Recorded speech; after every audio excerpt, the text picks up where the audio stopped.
He's an American guitar legend and musical director for The Conan O'Brien Show.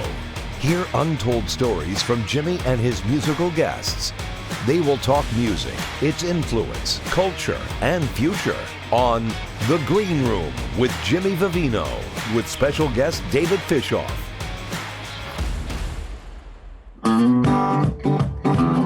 I got weed and whiskey running through my brain.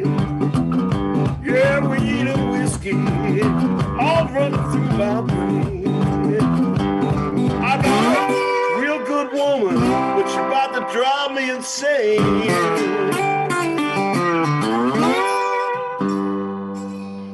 Hey, you're in the Green Room with Jimmy Vivino, and today my guest is David Fishof. Artists love to give back. They realize their success is based on the fans. And that's how I came up with the idea of Rock and Roll Fantasy Camp. It's very easy to forget where you came from. Once Roger started doing it, it opened up the door. Rock and Roll Fantasy Camp became part of pop culture. Just like that. One guitar player was shredding like a mother, and I'm thinking, what are you? He goes, I'm a doctor. I'm going, wow.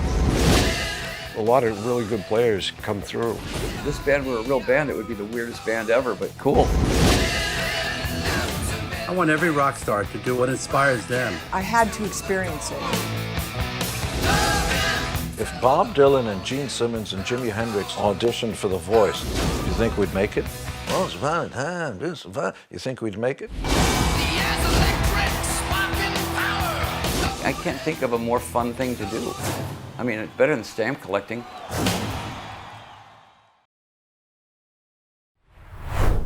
Good afternoon, Dave. It's Jimmy Vivino.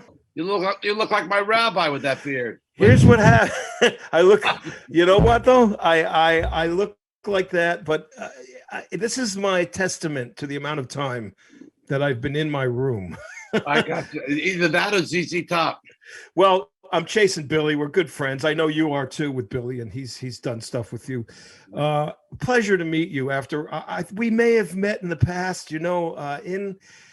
I'll just a quick story. In the '80s, early '80s, I was working with Eddie Brigati and Felix Cavalieri, both.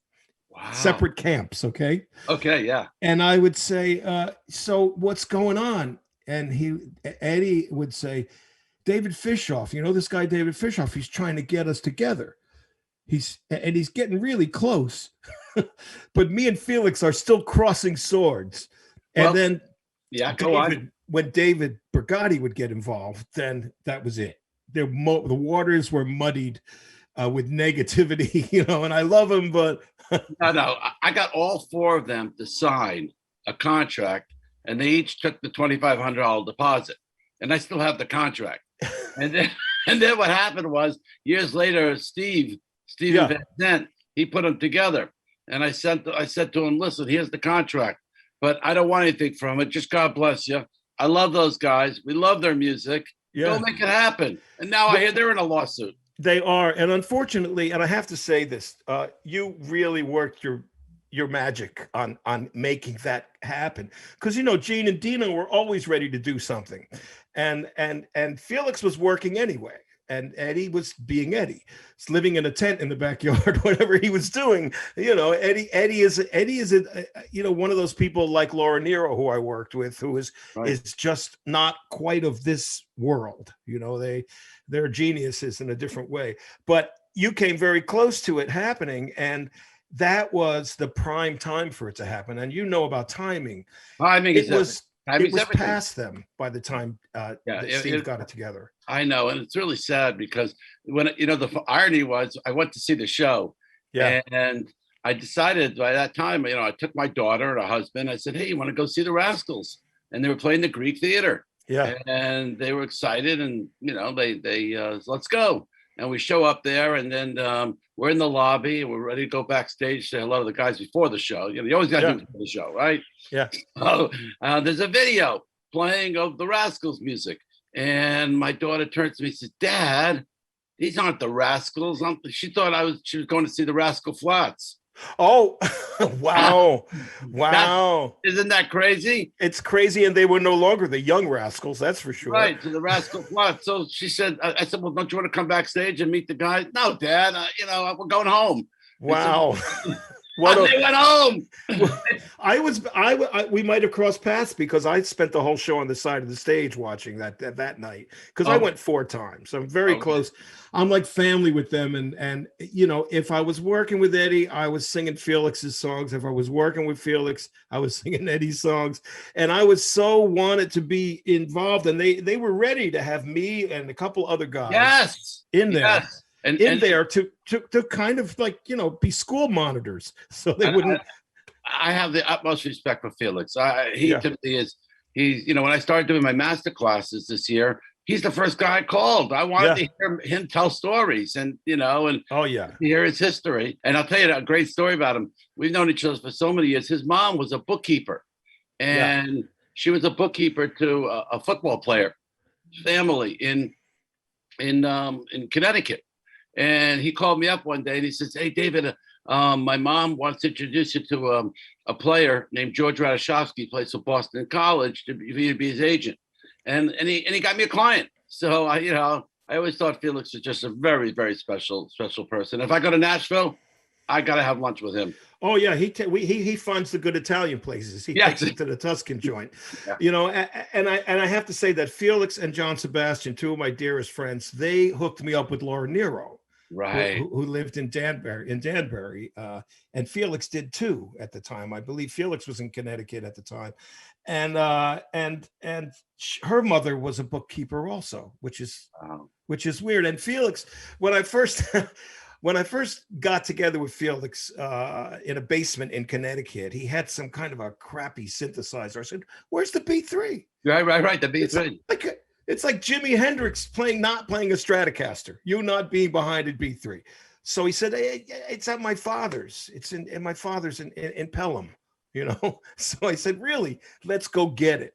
So we're going to go on tour. We're going to go pick up the B3 in Pelham. So we drive up in the tour bus, and me and Felix and Roscoe and some other guy go downstairs, and I can't see the B3. He says, oh, it's over there. There's what looks like a table with dental tools all over it. It's a cloth over the B3 with old dental tools from the turn of the century from his father. And then we had to carry it out of there. And I said, boy, the history in the house and the Brigadis and him, it was amazing to me. So, there's so many people that we know in common. And the Spiros, by the way, did you know their father? I never knew him. I didn't know him, but I've known David for many years. He was a real mocker, And I get to do you and Shep Gordon, 2 of the biggest mockers out there. And anyone that doesn't know that should look it up. I think it's Macher, if I'm not mistaken. Yeah, you got it. Yeah. Well, I have because my association with comedy and with Al Cooper and Phoebe Snow for so many years, I learned all the in and out Yiddish things to say. And the Blues Project, even I mentioned this to Shep, I had to sub for Steve Katz one night. So Al had a fake rabbi come out and bar mitzvah me on stage before we played. So if you convert, you get 2,000 years of persecution retroactive. Well, I got the bris because I was born in a Jewish hospital. Okay, it was automatic. My father was a mohel. The truth, Jimmy, he was honest. And a cantor in Hackensack, New Jersey, and as a mohel, he worked on tips. So you were born in New York. Yeah, he worked on tips. The tips were big. What is it? The pay was small, but the tips were big. And everyone used to say, Rabbi, what did you used to do with those little things that when you circumcised them? What did you do with them? He said, I made wallets. Because if you rubbed them, they became suitcases. Oh, God, Jesus. Okay, that's it. No more. Well, that's a good Moyle joke. There aren't a lot of Moyle jokes. No, not a lot of Moyle jokes, no. But you know what? Yeah, let's talk about your move. You're born in New York. What county or what? I was born in Manhattan. In the Upper West Side, but right away from there, we went right down to Galveston, Texas. Okay, wow, really? Yeah, my How dad were you received there? Yeah, my dad was a Holocaust survivor, and he was beaten badly in Auschwitz and Buchenwald, and the doctors told him he needed warm weather. So he took a position down in Galveston, and Galveston was a big port. Many people came in through Galveston. Yeah. There's a big Jewish community there. And that was in 58 and 59, 60. There was a hurricane, the big hurricane, and came into Galveston. So my parents decided they were going to leave before it came, and they were smart because weeks later we saw our house rolling down the river. It got totally damaged, and so my father made his way up to Brockton, Massachusetts. Oh, you guys made an exodus, is what you did. We made an exodus. Yeah, we made an exodus, and my dad wanted to be close to all his family in Brooklyn, so he took a position in Brockton, Massachusetts. Okay.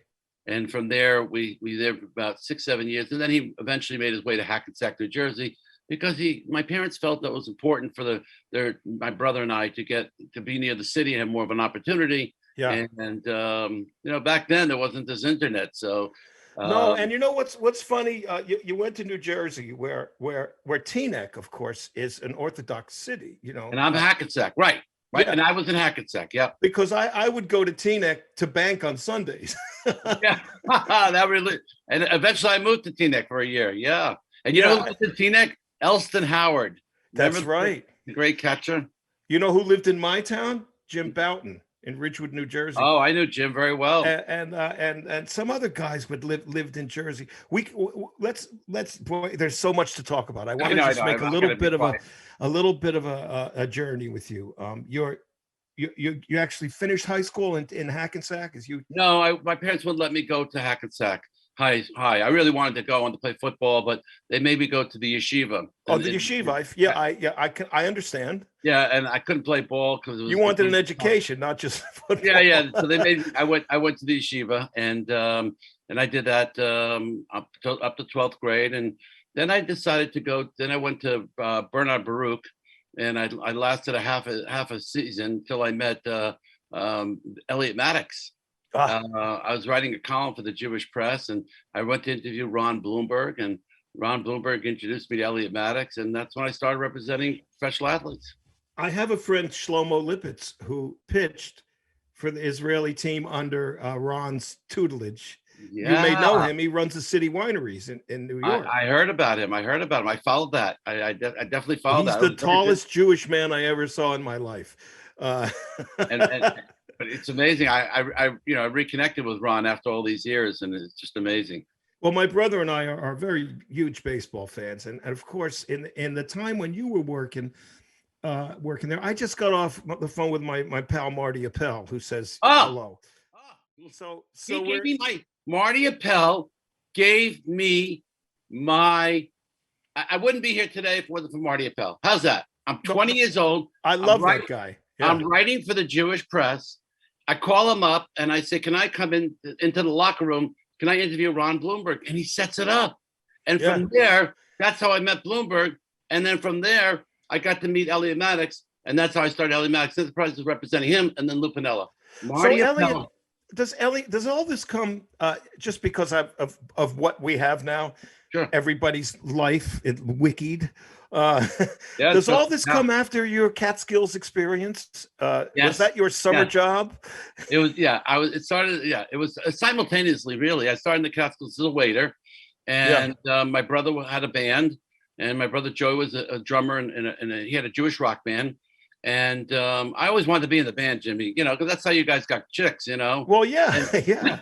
Right. So, and I wasn't good enough. I tried to play bass. I was terrible.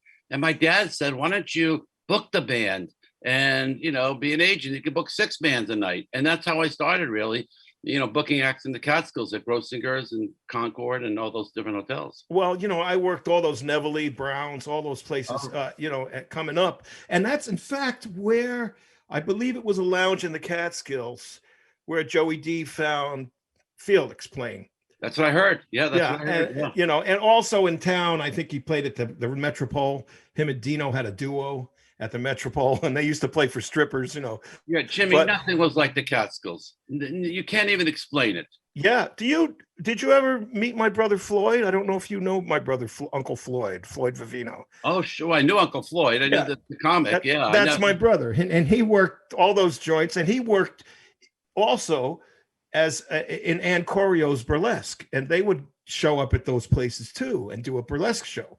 The guys loved it. The wives were like, well, I'm not going, you know, you The go. midnight show at Kutcher's. Yeah, exactly. So that is an experience that no one will ever have again. And a great work ethic. Didn't you get great work ethic from that? Oh, sure did.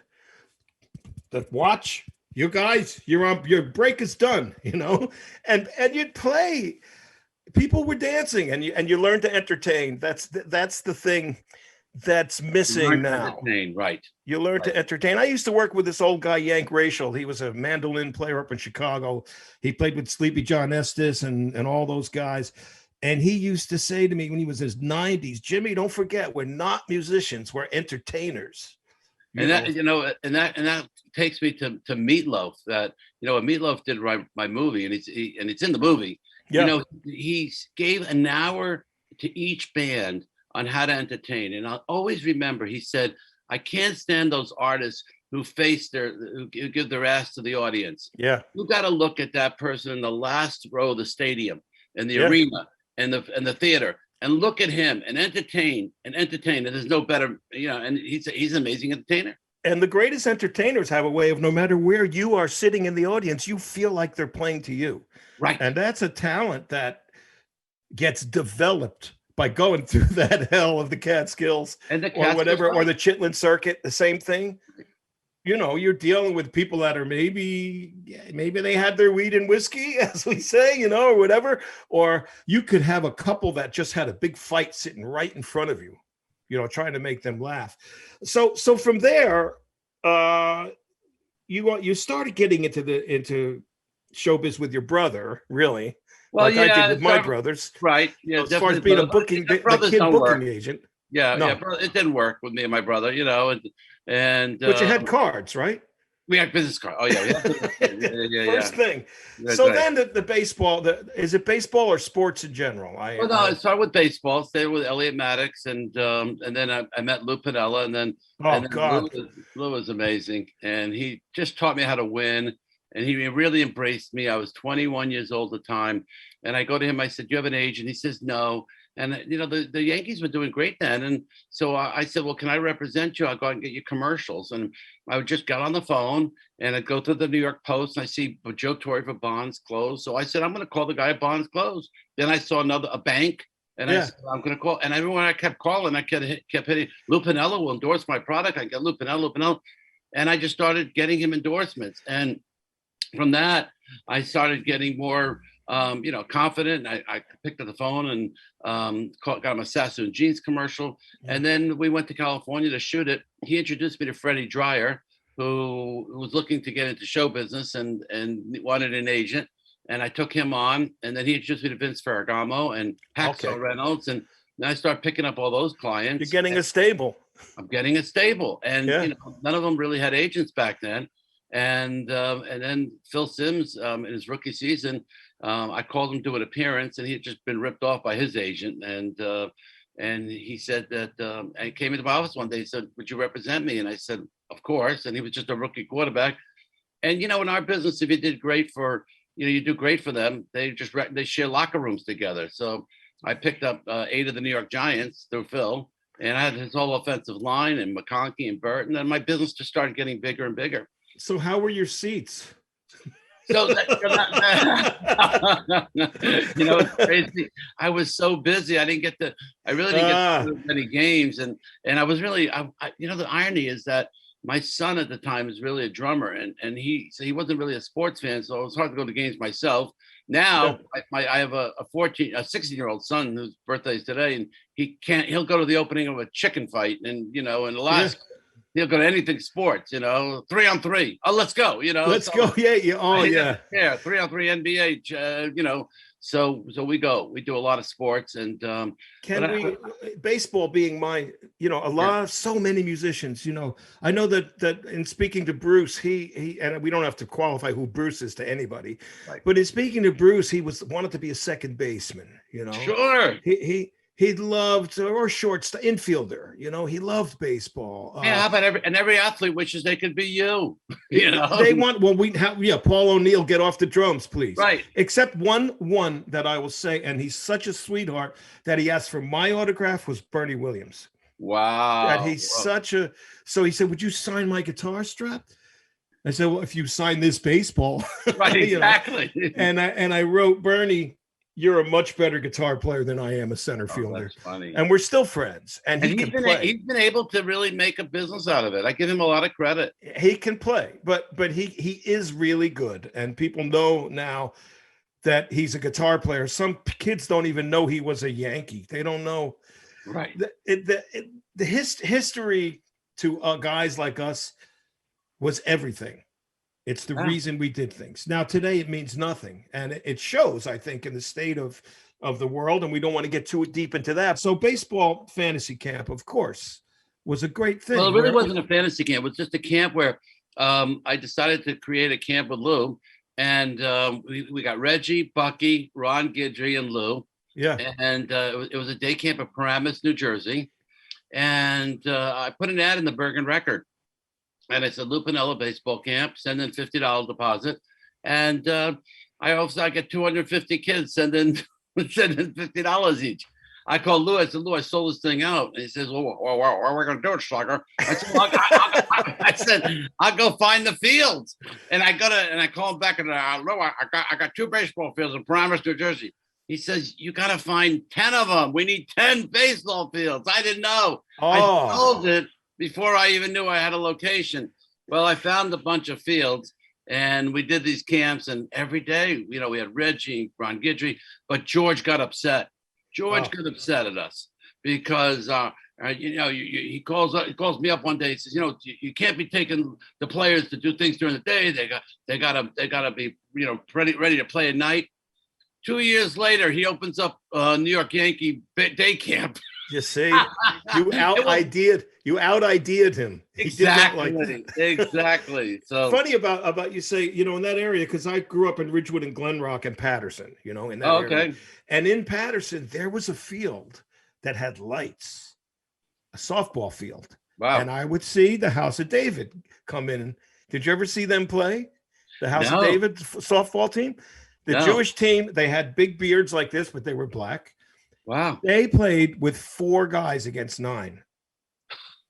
Pitcher, catcher, too. That's how good their pitcher was. They were amazing. But so fantasy camp, there was baseball fantasy camp too that became right. And there was baseball fantasy camps, but that became a lot of bucks to go and join that. A lot of bucks. But I'll tell you, people always say, "Is that where you got the idea from?" And first of all, the two are so separate. And I'll tell you, maybe you can understand. You'll understand it better than anybody. You can go to baseball fantasy, and my brother went. He went to the Phillies one. He went to the White Sox. You can't be a baseball player at 32, 30, at 35. You can't start your career, but you can be a musician at 80.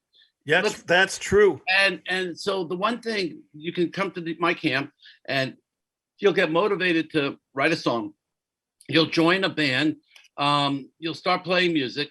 Even if you play a bar mitzvah or a wedding, you start to become a professional. So I think we've been able to jumpstart so many people's careers, unlike the other baseball camps.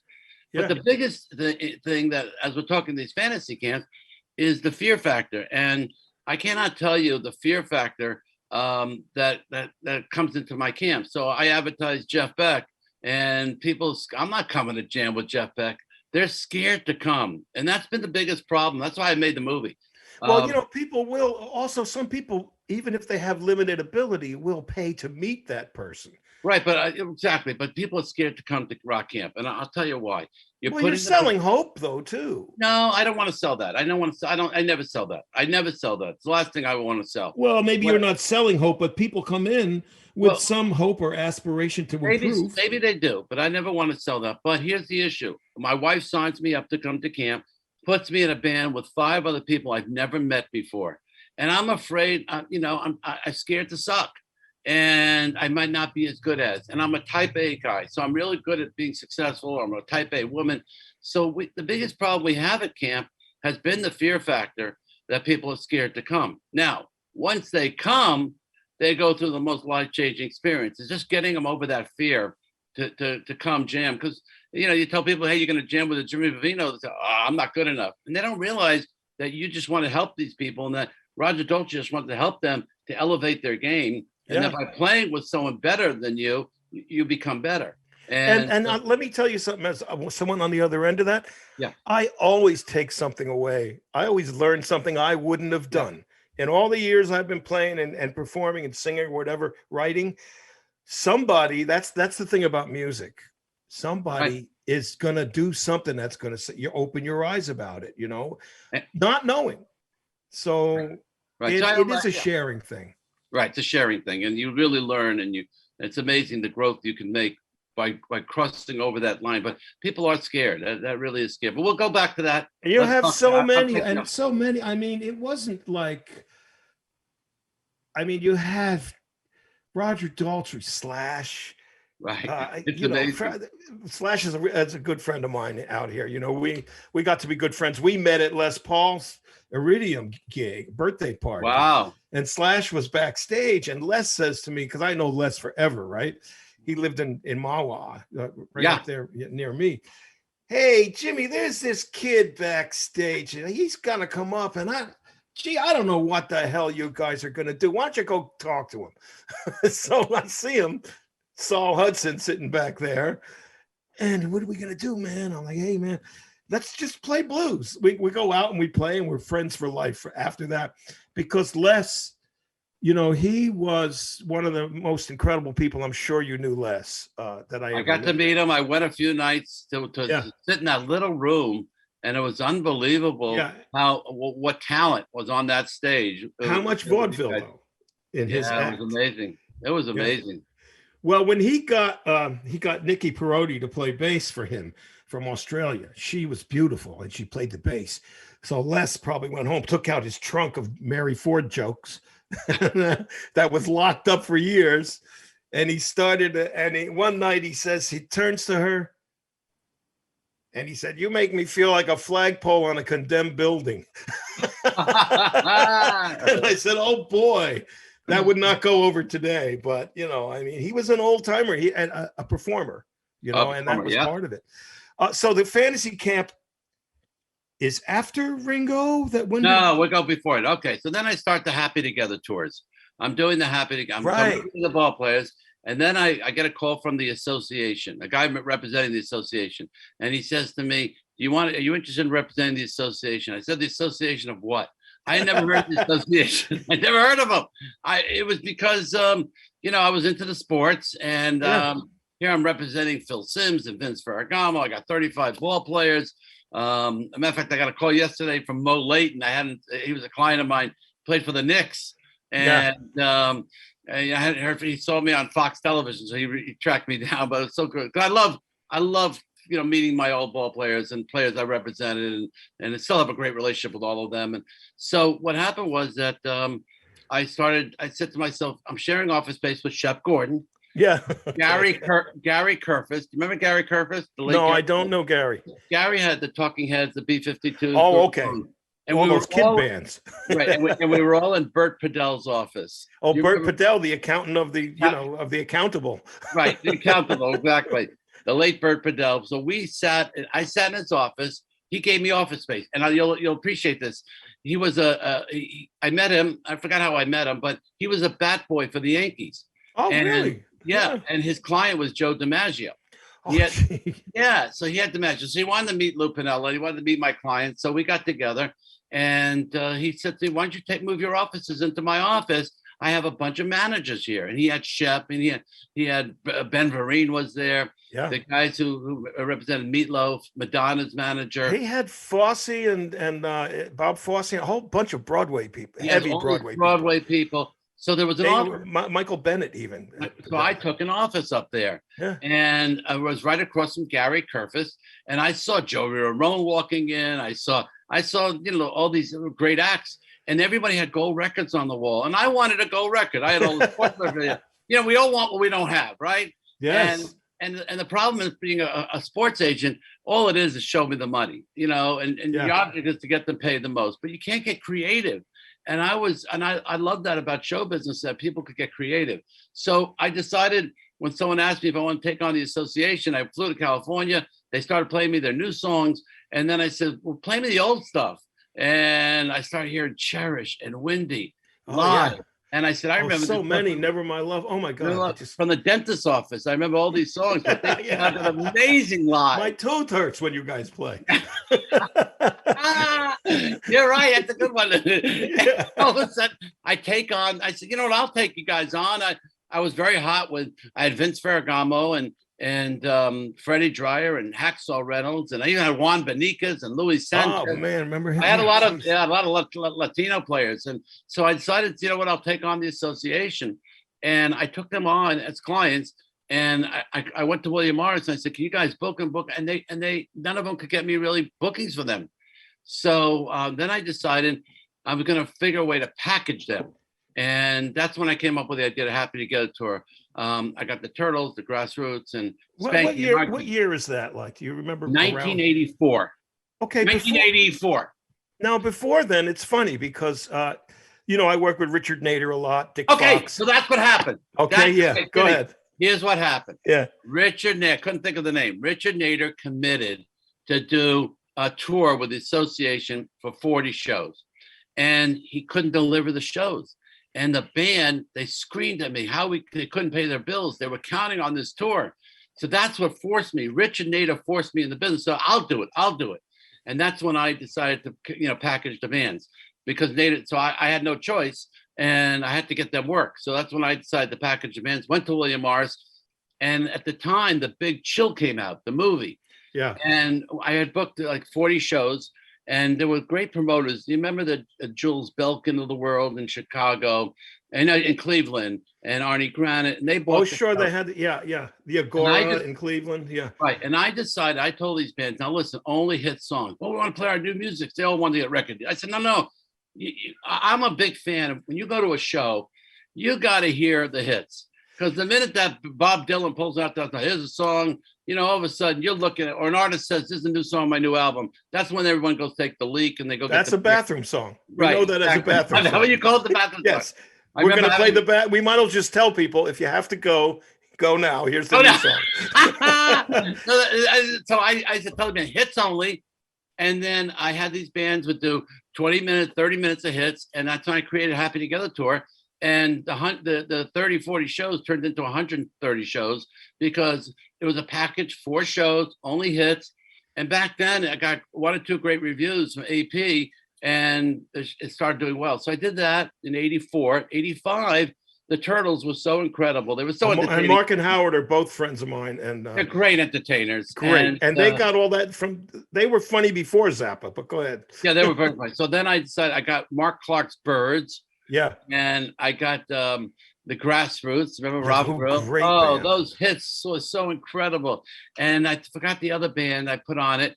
And so that's when I did Happy Together #2. And I'm staying in a hotel in 1985. I'm staying in a hotel in Kansas City. And they were so nice to me, the Holiday Inn. They thought they were doing me a favor. They gave me the suite, the top suite. And I'm all alone in a I don't know, 16,000 square foot room. And I couldn't sleep all night. And I put on the TV. At 2:00 in the morning, a Monkees TV show comes on. And that's when I decided, okay, I got to get the Monkees, because that was a show that my parents used to let me watch. They wouldn't let me watch. Let's talk about those guys for a minute. Okay. Because first of all, I knew Mickey from Circus Boy as a kid. I watched the show Circus Boy, which also had Noah Beery Jr., Wallace Beery's nephew, in the show. And he played Jim, and Circus Boy was Mickey. He was the little kid, along with a lot of other people like Phil Collins that were started as child actors. Anthony Newley, child actor. Wow. These guys had a lot of talent and great. Did you know my first client? My first client was Herschel Bernardi. Now, I saw him do Fiddler. I saw Zero do Fiddler too. Wow. Zero was well. We're going off. We're going down. But it's okay. It's okay because Herschel Bernardi and who was there was another one that was great as Tevye. Harry Cos. Theodore Bikel Bikel was amazing. Was another great one. In fact, I played Tevi in high school, much to the dismay of the Jewish kids that tried out for the role. You got the beard now. You're ready to do it again. Now, I was making my own beards then, and I had Theodore Bikel's costume from Broadway. We rented from a Broadway customer, and it said Bikel on the back. And I loved all the guys, and that's one of the greatest shows ever. It'll last forever.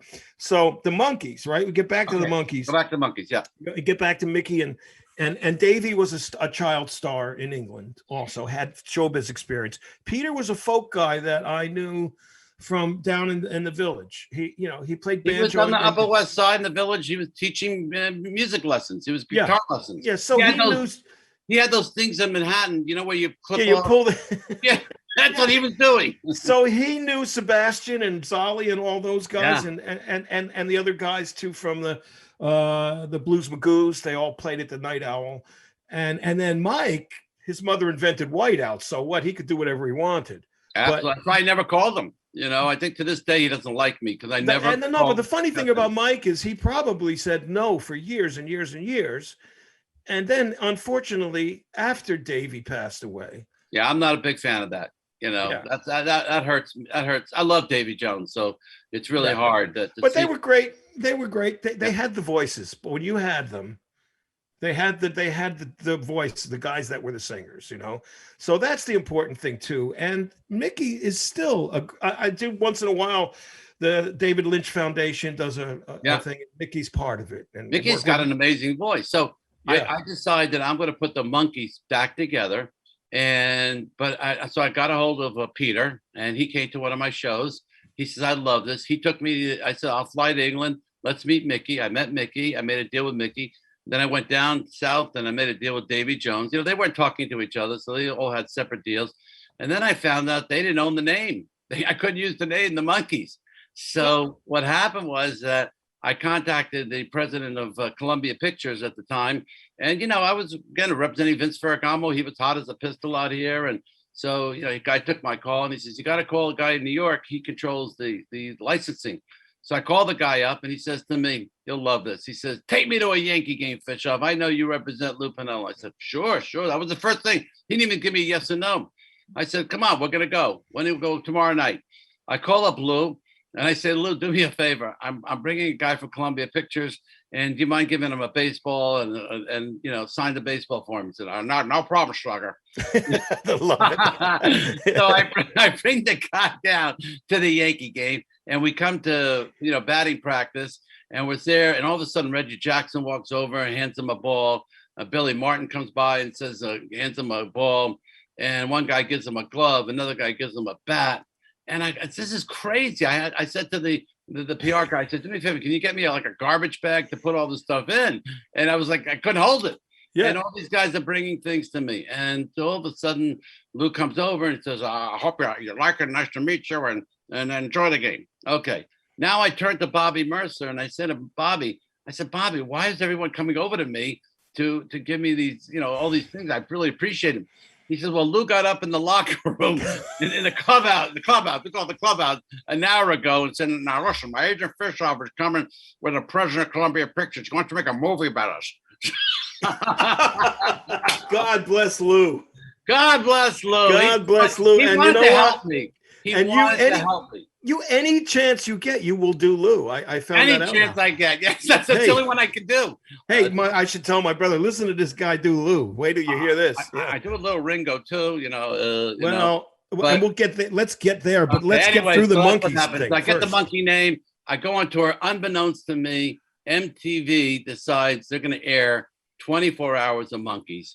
And this show goes on sale, and I start selling stadiums out. I start selling out 30,000 tickets in Chicago, and it was just incredible. 1986, the Monkees. And I got to tell you something. That's what led all these bands to come back, because they'd all said, if the Monkees can do it, so can we. And I have to say one thing in defiance of the Monkees. I'm doing interviews on this film all last 3 months, and the number one question is, talk to me about the Monkees. Talk to me about the Monkees. Because when you think the Monkees, you smile. It makes you happy.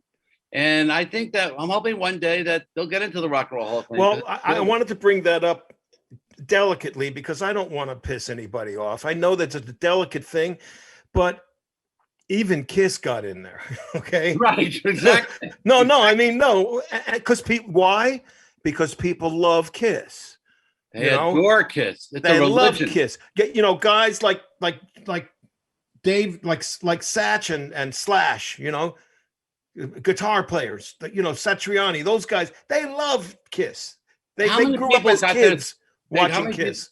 How many people got to start playing an instrument because of Kiss? No, and that was also a brilliant plan to put those guys together in makeup like that, and that's another formed band like the Monkees. So the only reason I bring up the Kiss and Monkees always in the same argument is that yes, they were put together too by some marketing genius. Yeah. With an idea before they would hit that no one would know all this great mystery about them and their whole glam thing, which Alice Cooper started, and moved it forward. The Monkees, I'm 66 now. I was 11. Okay. I was the prime target. Me too. That was the only show my parents let me watch. Yes. And I wanted a green hat with a thing on top of it like Mike had. And we loved the music and the Boyce and Hart writing those songs and Neil Diamond writing. Neil Diamond, you got him writing I'm a Believer. Unbelievable. The end of the Brill Building era of songwriting really comes with the Monkees. And their songs touch you. They make you, they give you happiness. Even Auntie Griselda, even. Yeah. Okay. No, but even the Whales and Porpoises from Head, that great song, that Carole King wrote. That Goffin and King wrote. Probably Jerry was tripping his brains out when he wrote that one. Yeah. Let alone for the history of them and the way that rock and roll could be packaged or prepackaged, no different than Brian Epstein did with the Beatles, by the way. Correct. Took them, cleaned them up, put them in suits, put them out there, rehearsed them, made sure they were public ready, and all of a sudden someone decides who gets to be. Rafelson and Snyder made them, and no different. I was reading a interview this morning, Rolling Stone, from Pete Townsend, and he talked about Kit Lampert and Lambert, and how they helped choose albums and how they came up with the Who Sells Out. Yeah, they got the money from the Craze. Yeah, so I'm saying, right, exactly. So I'm just saying that. The same thing with the Monkees and all these bands they always had some company, that whether it was Led Zeppelin had great management that made them.